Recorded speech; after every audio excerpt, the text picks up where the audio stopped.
বীর চট্টলা টিভি। আসসালামু আলাইকুম। বীর চট্টলা টিভি থেকে আমন্ত্রণ জানাচ্ছি। আমি তানিশা সুলতানা আফিফা। ডবলমুরিং থানা বিএনপির সাবেক সাধারণ সম্পাদক বাইতুর রহমত জামে মসজিদের সম্মানিত মতুয়াল্লি ও বিশিষ্ট সমাজসেবক ১ নং সুপারিওয়ালা পাড়া সমাজ কল্যাণ পরিষদের সভাপতি হাজী বাদশা মিয়ার মৃত্যুতে তার রুহের মাগফিরাত কামনায় এক দোয়া মাহফিল অনুষ্ঠিত হয়েছে। ২৩ নং উত্তর পাঠানটলি ওয়ার্ড বিএনপি ও অঙ্গ সংগঠনের যৌথ উদ্যোগে এ দোয়া মাহফিল অনুষ্ঠিত হয়। এ সময় উপস্থিত ছিলেন চট্টগ্রাম মহানগর বিএনপির আহ্বায়ক এরশাদুল্লাহ, সদস্য সচিব নাজিমুর রহমান সহ মহানগর ও ওয়ার্ড বিএনপির নেতৃবৃন্দ। মরহুম হাজী বাদশা মিয়া ছিলেন এলাকার একজন আদর্শবান, সমাজসেবামূলক কাজে নিবেদিত প্রাণ নেতা। তার অবদানের কথা স্মরণ করে বক্তারা বলেন, তিনি ছিলেন মানুষের পাশে দাঁড়ানো এক নির্ভরযোগ্য নাম। দোয়া মাহফিলে তার রুহের শান্তি কামনায় বিশেষ মুনাজাত করা হয় এবং তার অবদান গভীর শ্রদ্ধার সঙ্গে স্মরণ করা হয়। একমাত্র সন্তান মরহুম মাথায় বাদশাহ সাহেব জীবনের শুরু তো ঐক্যের সাথে সম্পর্ক। যেহেতু আমি এই ঐক্যতে আসছি প্রায় ৯৪ থেকে, এরপর থেকে ওনার যে সমস্ত পদক্ষেপটা মিলাদে বিশেষ করে আর বাদশা ভাই আর খুব আপনজন আছিল, বিএনপির খুব নিবেদিত মানুষ আছিল।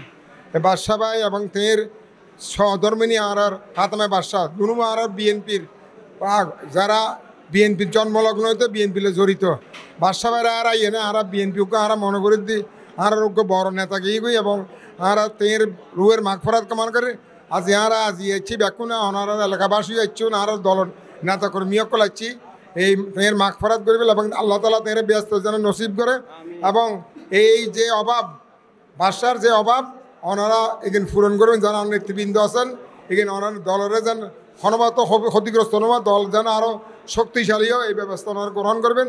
ওনারা আজ যে মিলাদ অংশগ্রহণ করছেন বাদশা ভাইয়ের পরিবারের পক্ষতুন মহানগর মৃত্যুর পরে এটা একটা আমাদের জন্য দুঃখের এবং কষ্টের। আমি মনে করি এই অঞ্চলে যারা আপনারা আছেন, এই অঞ্চলের যারা আপনারা বাসিন্দা, এই এলাকার যারা বাসিন্দা, এটা আমাদের চেয়ে আপনাদের কষ্টটা অনেক বেশি। কারণ উনি এত বেশি সজ্জন, এত বেশি নির্মোহ এবং নির্লোভী ছিলেন।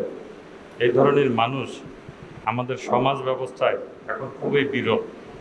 এই বিরল মানুষটি আজকে আমাদেরকে ছেড়ে এই পৃথিবীর মায়া ত্যাগ করে আল্লাহর ডাকে সাড়া দিয়ে চলে গিয়েছেন। সকল বিতর্কের ঊর্ধ্বে মানুষ হিসেবে আমাদের সকলেরই ভালো এবং মন্দ দিক থাকতে পারে। আমরা আশা করব বাদশা ভাইয়ের যতগুলো ভালো দিক আছে সবগুলো ভালো দিক আমরা গ্রহণ করব। আর যদি কোনো আমার দৃষ্টিতে তার কোনো খারাপ দিক নেই, তারপর তিনি মানুষ, যদি কোনো কিছু উনি থেকে থাকে বা কোনো ভুল ত্রুটি করে থাকে, আমার মনে হয় আপনারা আমরা সবাই তাকে ক্ষমা করে দিব আর দোয়া করব আল্লাহ যেন তাকে বেহেশতের সর্বোচ্চ জায়গায় জান্নাতুল ফেরদৌস নসিব করেন।